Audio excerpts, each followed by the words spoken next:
ब्यावर शहर में अजमेर जिला देहात कांग्रेस कमेटी के प्रवक्ता अजय शर्मा और नगर परिषद के पूर्व सभापति गोविंद पंडित के नेतृत्व में एक प्रेस वार्ता आयोजित की गई। उसमें शहरवासियों के हितों पर हो रही कुठाराघात और नगर परिषद में व्याप्त भ्रष्टाचार के विरुद्ध कांग्रेस पार्षदों और पत्रकारों की भूमिका पर चर्चा की गई। रविवार को जोधपुर रोड गोविंद स्थित एक होटल पर ब्लॉक कांग्रेस कमेटी के अध्यक्ष द्वारा आयोजित की गई मीटिंग में आयुक्त के जनप्रतिनिधियों के साथ किया जाने वाले दुर्व्यवहार की बर्दाश्त पर मोहर लगाते हुए सोमवार को नगर परिषद आयुक्त का घेराव किए जाने का समर्थन किया। इस अवसर पर जिला प्रवक्ता अजय शर्मा, पूर्व सभापति गोविंद पंडित, पूर्व सभापति व पार्षद कमला दगदी, पार्षद दलपतराज मेवाड़ा, राम भाई सैन, विक्रम सोनी, सरस्वती शर्मा, संतोष साहू, विकास दगदी, गिरधारी पोपावत, अजय मुंदड़ा, भरत पंदीवाल, राकेश साहू, मोहम्मद इमरान, पार्षद प्रतिनिधि अमित प्रजापति आदि उपस्थित रहे। ब्यावर से प्रकाश भाट की रिपोर्ट। हाँ, प्रतिपक्ष नेता मतलब जिस तरह से जो वर्तमान में नगर परिषद के जो हालात चल रहे हैं उसको लेकर आपका क्या कहना है? मेरा तो यही कहना है कि जिस तरीके से जो बोर्ड 2 बार बने हैं भारतीय जनता पार्टी के, एक बोर्ड में बबीता चौहान थी, दूसरे बोर्ड में नरेश कनौजिया था। इनके हालात न तो शहर से उन्हें मीडिया से छुपे हैं। कांग्रेस पार्टी जिंदाबाद, कांग्रेस पार्टी जिंदाबाद,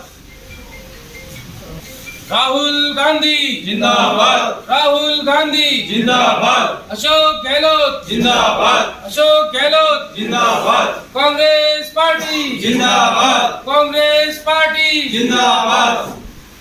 जनता पार्टी के जनप्रतिनिधि ब्यावर शहर को छीलते आ रहे हैं, रौंदते आ रहे हैं। उन्हीं सब समस्याओं के खिलाफ हमने आज प्रेस कॉन्फ्रेंस रखी है। पूरी कांग्रेस एकजुट होकर चुनाव में उतरेगी, लेकिन उससे पहले हम जनता के बीच जाएंगे। जो कमियां रही है वो हम बताएंगे जनता को, और जो आदरणीय गहलोत साहब ने जन कल्याणकारी योजनाएं दी है उनके बारे में जनता को अवगत कराएंगे। और जो भारतीय जनता पार्टी की विघटनकारी नीतियाँ हैं, जो समाज को बांटने की नीतियाँ हैं, संप्रदाय को लड़ाने की नीतियाँ हैं, उसके खिलाफ जाएंगे। और ये हो सकता है कि आने वाले समय में, अगर पिछली बार भी यही सेम हुआ था जब वसुंधरा राजे जी सरकार में आई थी, उन्होंने कांग्रेस की सभी जन कल्याणकारी नीतियों को बंद कर दिया था। तो हम जनता को आगाह करेंगे, पेंशन योजना लीजिए, चाहे चिरंजीवी योजना लीजिए, चाहे मुफ्त दवा योजना लीजिए, जो भी योजनाएं जन कल्याणकारी थी वो उनको वसुंधरा राजे सरकार ने बंद कर दी। अब आने वाली सरकार ऐसा ना हो कि जनता फिर ठगी जावे। कभी ये राम के नाम पे वोट मांगते हैं, कभी संप्रदाय के नाम पे, कभी राष्ट्रवाद के नाम पे वोट मांगते हैं। आप सब इससे अनभिज्ञ नहीं है, सब आप लोग जानकारी है। हम चाहते हैं जनता ईमानदारी से वोट दे, अपने विकास के नाम पे वोट दे, अपने जनप्रतिनिधि आपको वोट। बताइए, 20 साल के भाजपा बदलने का प्रयास कर रहे हैं, चेहरा कौन होगा? चेहरा तो कांग्रेस का हाथ होगा, लेकिन पोस्टरों में तो एक ही चेहरा नजर आ रहा है। जो भी हो मांगो तो कांग्रेस पार्टी जिसको भी जिम्मेदारी दे देगी, हम तो सब उसके पीछे हैं, हम उसके साथ है, उसके हाथ है। ब्यावर से अलग अलग गुटों में अलग अलग चेहरे दावा कर रहे हैं विधायक बनने का। ये कांग्रेस पार्टी खासियत है कि यहाँ लोकतंत्र है, लोगों के अंदर उत्साह है, लोगों के अंदर चुनाव लड़ने की उत्सुकता है। वो चाहते हैं कि हम कांग्रेस का प्रतिनिधि बने, ब्यावर शहर को जो 20 साल से तकलीफ पा रहा है उसको निजात दिलावें, और कांग्रेस के माध्यम से जो अशोक गहलोत साहब ने योजनाएं दी है आम जन के लिए, उसको पुनः लागू करा। ब्यावर में 20 साल से बीजेपी का राज है। अब आप दावा कर रहे हैं कि कांग्रेस की सरकार बनेगी, ब्यावर की जनता किन मुद्दों पर आपको वोट दे? महंगाई पर दे, भ्रष्टाचार पे दे, बेरोजगारी पे दे, जो 20 साल से ब्यावर में भोगा है उससे निजात दिलाने के लिए दे। जिला जेल दिया है, कांग्रेस ने दिया है, जल दिया है, बिसलपुर योजना कांग्रेस की लाई हुई है। और कौन सी योजनाएं आप चाहते हैं बताइए। क्या आपको लगता है कि ब्यावर में जो गुटबाजी है उसके आधार पर उस गुटबाजी के तहत आप जीत पाएंगे, अपनी सरकार बना पाएंगे ब्यावर? कांग्रेस में कोई गुटबाजी नहीं है, सबके अपने अपने विचार होते हैं, अपने मत होते हैं। लेकिन जब कांग्रेस का सिंबल आएगा तो सब एक झंडे के नीचे खड़े, एक साथ खड़े। आप जिला प्रवक्ता भी, आपको गुटबाजी नहीं है तो राजेंद्र गुड़ा को क्यों हटाया गया? उसके लिए तो सीएम साहब जवाब दे। आपको लगता है कि कांग्रेस के नेता होते हुए कि इससे कहीं कांग्रेस को नुकसान पहुंचेगा गुड़ा को हटाया? नहीं, उनको भी इस प्रकार सदन की मर्यादा रखनी चाहिए। जब बात मणिपुर पे चल रही है तो उनको मणिपुर की बात ध्यान रखनी चाहिए। राजस्थान की बात करने के लिए और भी मुद्दे थे, मंत्रिमंडल की बैठक थी, कांग्रेस पार्टी का खुद का एक फोरम होता है, उस पर अपनी बात रख सकते थे। जो हालात हैं पुराने, आप रहे भी हैं, उसके बाद में जो बिगड़ते जा रहे हैं और जिस तरह के हालात बनते जा रहे हैं उसको लेकर मेरा आप लोगों से यही कहना है कि मैंने 6 महीने उस सीट पर बैठकर देखा है कि नगर परिषद के अंदर जो भ्रष्टाचार है वो चरम सीमा के ऊपर है। क्योंकि आज की तारीख में आम लोगों के काम नहीं हो रहे, व्यापारी परेशान है, शहर का विकास नहीं हो रहा है, शहर में आवारा पशुओं की भरमार लगी पड़ी, एक्सीडेंट जोन बनाया जा रहा है, अंधेरा कायम है। हमारी नगर कांग्रेस सरकार के द्वारा इतनी योजनाएं देने के बावजूद भी नगर परिषद खुद में सुधार नहीं ले पा रही है, क्योंकि जब माननीय मुख्यमंत्री जी ने शहर के विकास के लिए अब तक कम से कम 25 करोड़ रुपए दे दिए, फिर भी शहर के अंदर वो के वही हालत, क्योंकि जो सभापति और जो विधायक है इनके द्वारा उन पैसों का सही उपयोग नहीं कर दुरुपयोग किया जा रहा है, क्योंकि उनको वास्तव में पहुंच मार्ग के ऊपर अपने को लगाना चाहिए था पैसा, जिससे कि लोगों को, आमजन को राहत प्रदान हो। अब सड़कों के ऊपर सड़कें बना के क्या दर्शाना चाहते हैं? और जिस तरह से अभी वर्तमान में आयुक्त की एक जो पोस्ट है काफ़ी समय से नहीं भर पा रही है, और जिस तरह से बार बार परिवर्तन होता जा रहा है उसको लेकर क्या कहना, और अभी वर्तमान में जिस तरह से एक आपके पदाधिकारी के साथ में एक बदतमीजी हुई, तो आपके सारे मामले नहीं, हमारे द्वारा माननीय मुख्यमंत्री जी को निवेदन कर दिया गया है कि जो भी अधिकारी के द्वारा जनप्रतिनिधियों का अपमान किया गया वो कांग्रेस पार्टी कभी सहन नहीं करेगी, क्योंकि बहुत जल्दी उसके ऊपर कार्रवाई की जाएगी। घटनाक्रम क्या था? घटनाक्रम एक हमारे सम्मान्य पार्षद के द्वारा अपने वार्ड के विकास और वार्ड के नागरिकों के लिए नागरिकों के लिए जन कल्याणकारी योजनाओं के लिए उसको अवगत करवा रहा था, तो उसके द्वारा उन्होंने कह दिया कि आप गेट आउट। वो नहीं चाहते हैं कि कांग्रेस सरकार की योजना पब्लिक तक पहुंचे। किस अधिकारी ने कहा था? ये नगर परिषद आयुक्त। आज सुबह आपके खिलाफ आपका ब्लॉक कांग्रेस लिख रहा है, आप ही लोगों की, आप इसी प्रेस कॉन्फ्रेंस को लेकर रात को जब आपका प्रोग्राम ये होता है तो उसी दौरान कल शनिवार शाम को वो अपनी ओर से एक मीटिंग कर लेते हैं, ठीक है। उसके बावजूद इस तथाकथित इस प्रेस कॉन्फ्रेंस का आज आप ही के ब्लॉक अध्यक्ष से तथाकथित नहीं है, मैं एक शब्द आपको थोड़ा सा सुनिए, इसी प्रेस कॉन्फ्रेंस का आप ही के भाषा में आप तक सुनिए, इसी प्रेस कॉन्फ्रेंस का आज सुबह ही आपका विरोध हो रहा है, आप ही के ग्रुपों में, ठीक है। अब आप उसका जवाब दो हमें। तो मेरा जवाब ये है, सबसे पहली बात तो ये जिला कांग्रेस कमेटी देहात की प्रेस कॉन्फ्रेंस, मैं उस प्रवक्ता के नाते आपसे बात ठीक, मैं ब्यावर ब्लॉक कांग्रेस कमेटी के नाते बात ही नहीं करता, ठीक। और उसके बाद में मैं इस ब्यावर शहर का जनप्रतिनिधि होते नाते इस बात को लेने आया हूँ। नहीं तो अजय जी, जैसे आप एक महीने में जनता के पास जाओगे तो क्या Beawar local block Congress committee अपने साथ नहीं होगी? नहीं, क्यों नहीं, मैं तो कांग्रेस कार्यकर्ता के जाऊंगा। एक निवेदन कर रहा हूँ, कांग्रेस कार्यकर्ता के नाते जाएंगे, सब साथ जाएंगे। अजय शर्मा ने तो अकेली कांग्रेस है और न कोई की भी हैसियत है कांग्रेस कार्यकर्ता सारे सारे माना जाएगा। हम तो शुरुआत में बात कर रहे थे ना सर, हाँ। कि अशोक जी ने बहुत कुछ दिया, लेकिन जनता ने हमें कुछ नहीं दिया। जनता का दोष नहीं है, ये दोष अपना है। मैं उसको आज आपका ब्लॉग याद नहीं है। अरे आज ब्लॉग इनके खिलाफ टिप्पणी कर रहा है सुबह। नहीं, उनको एक्चुअली जानकारी थी नहीं, उनको जानकारी थी नहीं इस चीज की। उनको कल ही ये जानकारी उनको ये था कि प्रेस कॉन्फ्रेंस अलग से हो रही है। अच्छा, जिला समझे नहीं, आज प्रदेश कांग्रेस कमेटी का प्रेस कॉन्फ्रेंस होगी तो मैं थोड़ी कह सकता हूँ पीसीसी मेरे से पूछ के प्रेस कॉन्फ्रेंस करें, आप भी थोड़ा सोचो। तो जिला कांग्रेस कमेटी के प्रवक्ता होने के नाते मुझे ब्लॉक अध्यक्ष से पूछने की आवश्यकता नहीं है कि मैं किस तरह, और मैंने भी आपको निवेदन उसी हैसियत से किया। मैंने कोई अलग से आपको सिर्फ आज में निवर्तमान या पूर्व होता तो मैं शायद सोचता कि मुझे करना चाहिए। मैं आज की तारीख वर्तमान हूँ, और हो सकता है 2, 4, 5 दिन 10 दिन में हो सकता है कभी भी फ्री। चलिए आपसे शुरुआत करते हैं। आप बताइए, ब्यावर के लिए आपने जिला पदाधिकारी रहते क्या काम किया आपने, आप बताओ। चलो, संगठन को लेकर आपने क्या किया अब तक, ये बता दो। चलो, बैठे आपके बीच में, किशन जी बीच में बैठे, इनको पूछो हमारे साथ जयपुर चल के हमने इनके वहाँ चिट्ठी देना करना नहीं किया तो बताइए। नहीं किया है, वो सब करके आए हैं। जो प्रयास किया इन्होंने, उनको जवाबदारी दी है, हमने ये पूछो, हमने निवारण किया। यही निवेदन किया कि ये चीज चाहते तो आप जो एमएलए साहब कहते साहब मेरे कहने से ऐसा नहीं, ये बेटा आपके बीच में जल दे दिया पिछली बार, समस्या बड़ी चीज है। डेलो साहब विशेष वो निर्णय नहीं ले पाए, तो वो चाहते एमएलए साहब बैठ जाते बैल के अंदर, साहब बिहार के पत्रकारों पहले मेरे को होना चाहिए। अच्छा, जो 19 सड़कें इन्होंने चिन्हित की है, क्या आप उसका विरोध करके उसको चेंज करवाओगे?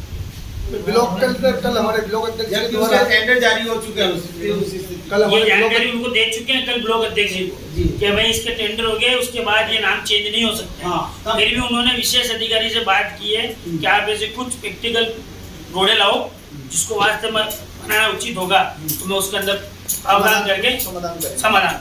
मेरे सामने अगर किसी वार्ड को दे दी तो मुझसे छीन थोड़ी सकते हैं, तो सड़क वो वहाँ के भी नागरिक अपने लोग हैं। जब प्रशासन ने उसके वर्क ऑर्डर ही जारी कर दिए तब वो कैसे चेंज होंगे? ये तो इन्होंने अपना विरोध दर्ज कराया कि भाई सबके प्रति भेदभाव, उनको भेदभाव नहीं रखना चाहिए, सबके प्रति समान विचारधारा।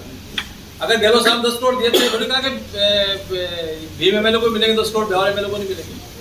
उन्होंने सबको 200 विधानसभा में दिए था। भाई प्रशासक को वही चीज एमएलए साहब भी कर देते। मौके पे जाके अभी 10 करोड़ की सड़कें 5 करोड़ की सड़कें कांग्रेस की बनेगी, 5 करोड़ मतलब ये 10 करोड़ उसमें अगर शहर के मुख्य सड़कों को जोड़ते हैं, जो ग्रामीण से शहर जुड़ रहा है और शहर से ग्रामीण जुड़ रहा है, मुझे नहीं लगता कि कहीं इन पैसों का दुरुपयोग होता। इन्होंने पीडब्ल्यूडी की जो सड़कें हैं, जो डैमेज हो गई, जिनमें भ्रष्टाचार हो गया, जिनकी जांचें चल रही है, जिनकी शिकायतें चल रही है, उन सड़कों को शामिल करके उसमें नया निर्माण कराना चाहते हैं कि पुरानी शिकायतें दब जाए। अजय अब आयुक्त कितने आ जाए यान जैसा सत्ता कुछ नहीं कर पा रही तो फिर उसका तो इलाज किसके पास है? उसके लिए सबसे बड़ी बात बताओ, उसके लिए यहाँ पे जो भी जनप्रतिनिधि बना पिछले 20 साल से भारतीय जनता पार्टी के एमएलए बने और जिसके हाथ में चाबी होती थी वो उसी के अनुसार काम होता है। आप भी जान अभी मेरे ख्याल से 2 या 4 महीने 6 महीने तो अशोक जी की चाबी क्या है? विधायक जी के पास है? विधायक जी रोकर की चाबी कैसे रोक स्पष्ट रोकर की कैसे रोक रहे? विधायक जी का चाव है। हाँ। विधायक जी आज कहते हैं साहब मेरे कहने से गहलोत साहब ने जिला बना दिया। अरे आपके कहने से एक छोटा सा सड़कें नहीं बनती, तो उनके कहने से बना क्या? कुछ नहीं हो रहा ना भाई। आंदोलन उन्होंने किया, इसमें कोई शक नहीं। आंदोलन शहर के बराबर उन्होंने 15 साल में जिले को लेके पुरजोर मांग रखी, कोई शक नहीं। तो जब पर जो निर्णय जिस सरकार को करना था उसने किया। उसका भी बताऊं 98 में अशोक जी ने जिला बना दिया। गहलोत अशोक जी ने जिला बना दिया। विधायक 15 साल से मांग कर रहे हैं, अपन मान रहे बीजेपी के शासन में नहीं बना। कांग्रेस ने बनाया, भाजपा अशोक जी ने बनाया। लेकिन ये तो आपकी कमजोरी है, आप जनता के बीच ले जा नहीं पा रहे हो, आप जनता की बातों को उठा नहीं पा रहे हो। अब इसमें आप बीजेपी पे दोषारोपण करो, ये तो अपनी कमी छुपा रहे हो। यहाँ तो केवल ये हो रहा है कि साहब हमने बना दिया जिला। नहीं हमने ये ले जा रहे हो आप। सुनो मेरी बात, आप इसको इसीलिए मैंने कहा 98 में गहलोत साहब पहली बार जब सीएम बने थे, ये उन्हीं का वादा था कि ब्यावर को जिला बनाऊं। बिल्कुल। आप शायद मेरे ख्याल सारे इसमें विमल जी तो उसमें सक्रिय। हाँ बिल्कुल सही बात है ना। उससे पहले भैरव सिंह जी भी आए थे, एक तो सीटी बजाई थी उन्होंने कसम मिल की, और शायद उनकी सीटी खुद की बोल दी। मुझे कहना नहीं चाहिए, दुर्भाग्यपूर्ण है। आज तक भारतीय जनता पार्टी ने कोई भी अपना काम ऐसा नहीं किया जो उन्होंने कहा हो और वो काम करके दिखाया। गहलोत साहब ने जिला बनाया क्योंकि ब्यावर के जनमानस की भावना थी और वो चीज को समझते हैं। एक संवेदनशील मुख्यमंत्री है, जो आदमी जानवर की पीड़ा समझता हो, जो आदमी जानवर का इलाज कराने की पीड़ा समझता हो। लंपी में उन्होंने जो करना था सब किया हो। कोरोना में राजस्थान मॉडल रहा आपके सामने, जिस मूक लोगों के सामने, वो आदमी ब्यावर की पीड़ा सुन के। आज ईमानदारी बताओ, ब्यावर ने क्या दिया कांग्रेस को? मैं गलत नहीं कर रहा हूँ, हम आपके सामने इसीलिए बैठे। जनता ने विश्वास नहीं दिखाया कांग्रेस पे, क्यों नहीं दिखाया? लेकिन उसके बावजूद सुनो, कारण ये हो सकता है हमारे में कोई कमी नहीं। जनता तो बहुत कुछ दे रही है, दिया है। आप लोगों में लेने की स्थिति नहीं है। कांग्रेस ने जनता को बहुत कुछ दिया, ब्यावर को बहुत कुछ दिया। अपन 15-20 साल की अगर गणना तो कांग्रेस के शासन में ही आता हुआ दिखेगा, बीजेपी के शासन में कहीं कांग्रेस की कमी रही कि वो जनता के बीच को इस प्रभावी तरीके से नहीं रख पाई कि कांग्रेस ने तुम्हारे लिए ये किया है। कहीं कमी तो है ना। वो मैंने के अंदर भाई आप अशोक जी की बात करने वाले या कौन है, या कांग्रेस की बात करने वाले चेहरे तो आप ही हो, आप ही जनता के बीच ले जाओगे। बिल्कुल। तो कहीं वही चीज सर, मैं आपको वही निवेदन कर रहा हूँ, वही चीज हमने इसमें लिखी है कि अब हम जनता के बीच जाएंगे, कहीं ना कहीं हमसे कोई कमी नहीं होगी। अब जनता को हम समझाने हमारी बात सुनो, आप अब जाके क्या तीर मारोगे? अगस्त का महीना है आपके पास, जनता के बीच तो भी जाया जाएगा। नहीं तो क्या करोगे फिर जाके? जनता के बीच जाएंगे भाई। पिछले 5 साल में आपकी कांग्रेस सरकार का दुर्भाग्य ये है कि ढंग से यहाँ आयुक्त नहीं बैठा। पूरे 5 साल में एक आरएएस अधिकारी नहीं लगा पाया आपकी कांग्रेस। और सीएम के बेड़े में इतने आरएएस अधिकारी जिसमें ब्यावर के लिए एक आयुक्त नहीं मिल पाया कि वो कम से कम 1 साल का काम कर ले बैठ के। इसके लिए ढंग से बहुत निवेदन करो। जनप्रतिनिधि किस चीज के लिए होता है कि आपकी बात को आप पहुंचाने के लिए, ठीक है। 15 साल से शंकर सिंह की राजनीति कर, मैं उनसे कोई निजी मेरा कोई झगड़ा नहीं है। एक जनप्रतिनिधि थे, वो मोर्चरी की बात कई बार मैं देखता हूँ, शव लेकर के बैठ जाते हैं मांग पे लेकर। क्या एमएलए सिर्फ मोर्चरी का शव उठाने के लिए है? क्या सीएम साहब उनको ये जो कह रहे सर मैं पैदल यात्रा करके आया, मैं धरना दिया, सब कुछ दिया। एक बार गहलोत साहब वैल्यू बैठे हो साहब, मेरे शहर के अंदर पिछले 5 साल से एक भी आयुक्त नहीं है। अरे फिर विपक्ष को मैं तो कहते हैं साहब, मैं तो विपक्ष की मेरा सुनता ही नहीं है। लेकिन जब आप सत्ता के प्रतिनिधि हो, आप नहीं ला सकते तो फिर मतलब क्या रहा तुम्हारा? पहले आप बताओ, आपने आज ऐसा मोड़ क्या प्रशासक को नहीं दिखता है? क्या पीडब्ल्यूडी की आंखें बंद है? सेना रोड को आज के कितने टाइम पहले उन्होंने निर्माण के लिए काम चालू किया, उन्होंने क्या पोल हटाए, क्या पेड़ हटाए? योजना कौन देगा? अधिकारी देंगे या जनप्रतिनिधि देंगे? आप लोग वहीं जाओगे, देखो जनप्रतिनिधि विरोध करेगा जब तो अधिकारी अरे हम तो रोज विरोध करते हैं, हम तो रोज कहते हैं कि आप ये गलत बना रहे हो, सड़क के ऊपर सड़क बना रहे हो। तुम्हारा ऑर्डर किसने जारी किया? डिपार्टमेंट ने किया। आपने एक्शन कुछ नहीं लिया उसमें। एक्शन हमने शिकायतें कर रहे की जांच चल रही है, इनसे रिपोर्ट मांगते हैं, रिपोर्ट का जवाब दे देते हैं। रिपोर्ट देते ही नहीं देते तो यार वो अधिकारी आपके तो हैं। आज की तारीख में नगर परिषद के अंदर ये हालात है कि सरकार के मेल एक अधिकारी को 3 बार रिमाइंडर दे देते हैं, उसके बाद भी तो जवाब नहीं आप देते। में इतरो तो करो कि अगर 3 बार के रिमाइंडर में नहीं आया रिपोर्ट तो चौथे रिमाइंडर में उसको रवानगी कर दो। वो ये भी तो हो। अरे वो रवानगी करें कैसे? संजय सर, ये प्रशासनिक जो निर्णय है, जो आपने कहा रवानगी कर दो, ठीक है, तो कोई अधिकारी को रवाना करना है, कोई गिलास को उठा के इधर, थोड़ी उसका भी प्रोसेस है, हमने आगे शिकायत कर लेगी। उस प्रोसेस को निभाओ तो प्रोसेस को निभा रहे हैं ना, हम करने प्रयास कर रहे हैं। किसी नहीं, और एक छोटा सा निवेदन है, शायद आप लोग भी, आप मीडिया के माध्यम से आप लोग भी छापते हो कि शहर अंधेरे में झूम रहा है, बारिश का मौसम है, क्या सभापति को दिखता नहीं है या एमएलए साहब को दिखता नहीं है? क्योंकि जब हम सभापति थे सीट पे, तो हमारे द्वारा जब एनआईटी जारी की गई है तो उसमें किसी प्रकार पक्षपात नहीं किया गया कि ये बीजेपी का, ये कांग्रेस का। हमने कहा कि ये शहर हमारा है। पूरे मीडिया ने आपको कोऑपरेट किया, बिल्कुल किया हमने। पूरे मीडिया आपने व्यक्तिगत रूप से भी यदि शहर हित में या जनहित में काम किया, मीडिया ने आपको उसको हाईलाइट किया। हम आपसे एक निवेदन करना चाहते हैं कि जब हमने शहर को अपना समझा, क्योंकि हम इस शहर के जाने जन्मे बच्चे हैं, ये शहर हमारा, ये मातृभूमि हमारी है, ये शहर के नागरिक है, वो हमारे परिवार के सदस्य हैं। क्या एमएलए साहब को इस तरीके के भेदभाव करने चाहिए थे कि जो अभी 11 करोड़ की जो एनआईटी जारी की गई है उसमें कांग्रेस के पार्षदों को वंचित कर दिया गया? या सभापति महोदय को ये चीज़ शोभा देती है कि आप शहर के प्रथम नागरिक का दर्जा प्राप्त हो? तो खैर आपकी बात उचित है, अगर भेदभाव का कोई आरोप है तो ये चीज उचित है। क्या आज शहर में आवारा पशुओं का जो जमावड़ा रोड के ऊपर हो रहा है, एक्सीडेंट जोन बना हुआ है, आए दिन जनहानि होती है, क्या इनके द्वारा किसी प्रकार को संज्ञान लिए गए कि बारिश का मौसम चालू हो चुका है, निरंतर नाले बारिश से डटे हुए हैं, क्या इन्होंने किसी प्रकार की पॉलिसी बनाई कि भाई शहर को इस चीज़ से बचाया जाए? आज मेरे खुद के स्वयं के वार्ड के वाल्मीकि नेहरू नगर कॉलोनी चिमन सिंह जी लोढ़ा के नेतृत्व के अंदर काटी गई थी, नगर परिषद अप्रूव्ड कॉलोनी है, उसके पट्टों के लिए इन्होंने भी 8 महीने लगा दिया। आज दिनांक तक नेहरू नगर अर्जन कॉलोनी के वो पट्टे नहीं दे रहे हैं। तो वही है साहब, अब इसके लिए कुछ तो करना पड़ेगा ना। हम तो प्रयासरत है ना, हम तो कर रहे हैं सरकार से शिकायत। हम तो परसों भी जाके आए, मुख्यमंत्री जी के नाम लेटर देके आए, हमारे आपने लेटर दे दिया तो सरकार ने सुनी नहीं आपकी? लेटर दे दिया आपने, विधानसभा चल रही है, सरकार ने आपकी सुनी नहीं। विधानसभा चल रही है, विधानसभा के बाद संपर्क करें। सत्ता पक्ष के लोगों की सत्ता ही अगर नहीं सुन पाती है तो फिर तो यार क्या करेगा दूसरा? हमको देखो नागरिक के नाते आपसे अपनी बात कर सकते हैं, ठीक है ना? और इस साल से जो जनप्रतिनिधि हाल किया ना, वो आपसे छुपा हुआ नहीं।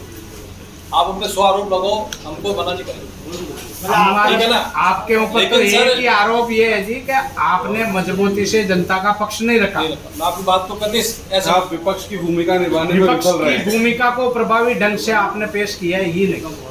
उसका खामियाजा वो इसीलिए भुगतना पड़ा। लेकिन अब हम नहीं भुगतने देंगे, इसीलिए तो भुगतने देंगे। शहर को कम से कम एक साथ लेकर के चलेंगे और आप लोगों को